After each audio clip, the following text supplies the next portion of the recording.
అత్రి మహర్షి అనసూయాదేవిలకు బ్రహ్మదేవుని అంశతోటి చంద్రుడు జన్మించాడు.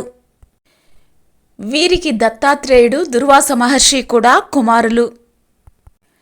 చంద్రుణ్ణి బ్రహ్మదేవుడు ఓషధులకు, నక్షత్రాలకు, ద్విజగణాలకు అధిపతిని చేశాడు.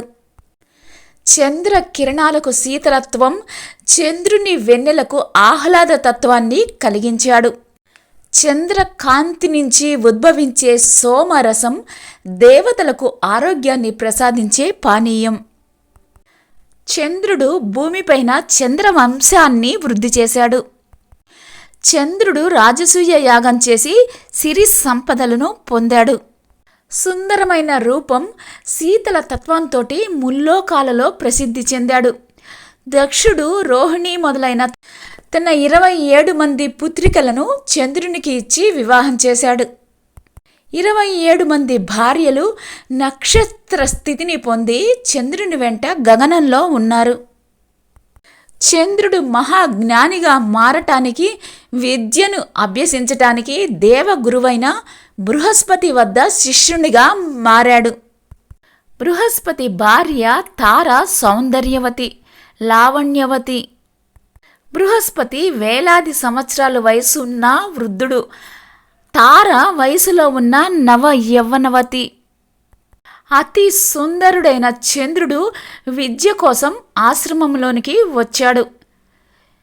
చంద్రుని సౌందర్యానికి తార ఆకర్షితురాలైంది. చంద్రుడు తారలో తనపై గల ఇష్టాన్ని గమనించాడు.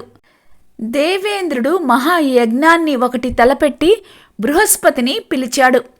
బృహస్పతి చంద్రునికి ఆశ్రమ రక్షణ బాధ్యతను అప్పగించి అమరావతికి వెళ్ళిపోయాడు. తారాచంద్రులు ఇద్దరూ మోహంతో ఒకరినొకరు వదిలి ఉండలేని స్థితికి వచ్చారు. తార గర్భవతి అయ్యింది. యాగం నుంచి వచ్చిన బృహస్పతి జరిగిన విషయాన్ని గ్రహించాడు. చంద్ర, హద్దులు మీరి గురుపత్నితోటి కలిశావు. ఈ పాపం చేయటానికి కారణం నీ అందం, యవ్వనం, గర్వం. ఇవి నీకు లేకుండా చేసి నీ గర్వాన్ని అణుస్తాను. నీవు క్షయవాది పీడితుడై క్షీణించిపోతావు అంటూ శపించాడు. తారని మాత్రం శపించలేకపోయాడు. నీవు ప్రసవించేదాకా ఆశ్రమ ప్రవేశం వద్దు. బిడ్డను కన్న తర్వాత వదిలేసి ఆశ్రమానికి రమ్మని ఆదేశించాడు.